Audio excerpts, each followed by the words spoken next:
পারবা ইনশাআল্লাহ? এই যে পারবা? লাল গেঞ্জি ছোট বাচ্চা, ও যদি পারে সিরাজগঞ্জে ব্র্যান্ড তার প্রমাণ হয়ে যাবে যুবক ভাড়া, ঠিক কিনা বলো? আসো। আরে বেটা দৌড় দিয়ে তোর বিয়ে হবে না দৌড় না দিয়ে? মাশাআল্লাহ মাশাআল্লাহ। আসো বাবু, তুমি এই পাশে আসো, এই পাশে আসো। এই যে হ্যান্ড মাইকটা কোথায়? হ্যান্ড মাইকটা নাও, সালাম দাও সবাইকে একটা। আসসালামু আলাইকুম ওয়া রাহমাতুল্লাহি ওয়া বারাকাতুহু। ওয়ালাইকুম আসসালাম ওয়া রাহমাতুল্লাহি ওয়া বারাকাতুহু। আরে ভাই, আপনারা ওকে অ্যাপ্রিশিয়েট করবেন। ও যখনই উত্তর দিয়ে দিবে, 1 নাম্বার নিয়ম, আপনারা সবাই মিলে বাঘের মতো বাঘের কণ্ঠে বলবেন। বলেন সবাই মারহাবা। আরেকবার বলেন সবাই মারহাবা। এই পিচ্চিকে আমরা ওয়েলকাম জানাই। আল্লাহ ওকে উত্তর দেওয়ার তৌফিক দান করুক। পড়েন সবাই আমিন। ওকে আমি খুব সহজভাবে প্রশ্ন করব, আশা রাখবো সে পারবে। বলো তো, আমার নবীর গায়ের চামড়ার রং কেমন ছিল? পারবে? সাদা সুন্দর না লাবণ্যময় সুন্দর? বলো সবাইকে। লাবণ্যময় সুন্দর। এবার বলো, আমার নবী কি দেখতে লম্বা ছিলেন, গুঠু ছিলেন, না মাঝারি গঠনের ছিলেন? মাঝারি গঠনের।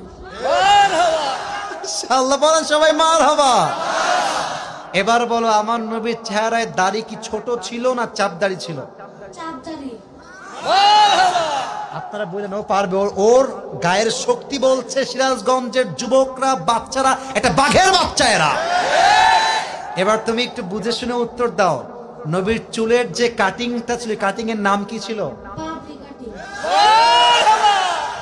আরে বলেন সবাই মারহাবা।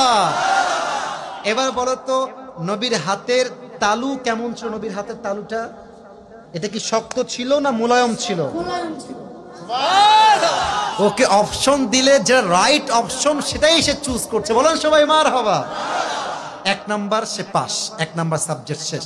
2 নাম্বার বলো তো, আমার নবীর সম্মান আল্লাহ বোঝাবার জন্য যখন মালাকুল মত নবীর কাছে আসলেন, নবীর রূহ কি এসেই কবজ করলেন, নবীর কাছে পারমিশন চাইলেন? পারমিশন চাই।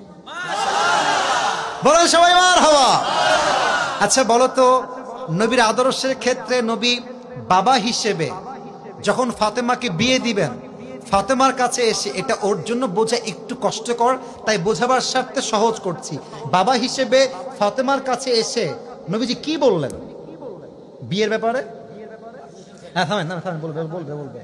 এসেই বললেন বিয়ে দিয়ে দিব, না তুমি রাজি আছো কিনা মা তাই বলো, কি বলেছেন? তুমি রাজি আছো কিনা?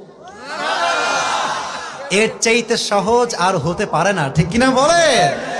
আচ্ছা এবার তুমি বলো তো, নানা হিসেবে নবী কেমন ছিলেন? আমি বলার জন্য একটা হাদিস বলেছিলাম, যখন হাসান হোসাইন আসতেন নানার কাছে, হাসান আর হোসাইন সালাম দিতেন আগে না নবী নিজেকে সালাম দিতেন? নবী দিতেন। আচ্ছা এবার বলো, নবীর কাঁধে যখন হাসান আর হোসাইন উঠে বসলেন, নবীজি কি ধাক্কা দিয়ে ফেলাই দিলেন না কি করলেন? দেননি। দেন নাই। বলেন সবাই মারহাবা। তাহলে বাচ্চারা মসজিদে আসলে আমরা কি তাড়ায় দিব না আদর করব? কি করব? ও নিজেই বাচ্চা। বলেন সবাই মারহাবা। এবার হচ্ছে শেষ কথা, শেষ ভালো যা, লজ্জা নাই। বলো তো, বউকে দেখলে আমরা কি বলবো? বউকে দেখলে আমরা কি বলবো? এই তোমার নাম কি? মোহাম্মদ তাওহীদ ইসলাম। তাওহীদ ইসলাম। ইসলামের একত্ববাদ যে প্রমাণ করে, সে প্রমাণ করেছে আগামী যে ইসলামের জন্য এই কাজ করবে, ঠিক কিনা বলে? তোমার বাড়ি কি এখানেই? এখান থেকে এখানে? মাশাআল্লাহ, আল্লাহকে কবুল করুক। পড়েন সবাই আমিন। এই টুপিটা ওর মাথায় পারফেক্টলি হবে না, তবে বয়স তো এখানেই শেষ নয়। একদিন সে বড় হবে, একদিন এই চেয়ারে এই বাচ্চা কথা বলবে, ঠিক কিনা বলে? আল্লাহ তাওহীদ ইসলামকে, আরে ভাই সিরাজগঞ্জের মানুষ যে আগেই বলেছিলাম সাহসী, ও কথা যখন বলেছে ওর মাঝে আমি সামান্য কোনো ভয় দেখতে পারি নাই, ঠিক কিনা বলে? আল্লাহকে ইসলামের সৈনিক হিসেবে কবুল এবং মঞ্জুর করুক। পড়েন সবাই আমিন। আমি টুপি যখন পরাবো, একজন বাঘের বাচ্চা যুবক দাঁড়িয়ে টুপি পরানোর সময় তাকবীর দিবেন। রেডি থাকেন, দেন তাকবীর দেন। কে আছেন?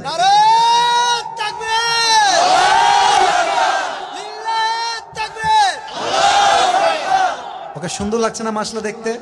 আল্লাহ তাওহীদকে কবুল করুক। পড়েন সবাই আমিন। আল্লাহর মাকে, বাবাকে, পুরো পরিবারকে ইসলামের জন্য কবুল এবং মঞ্জুর করুক। পড়েন সবাই আমিন। তাওহীদ তুমি ওখানেই বসে পড়ো, স্যারের পাশেই বসে পড়ো। মাশাআল্লাহ। প্রিয় ভাইরা, রাত বেজে গিয়েছে।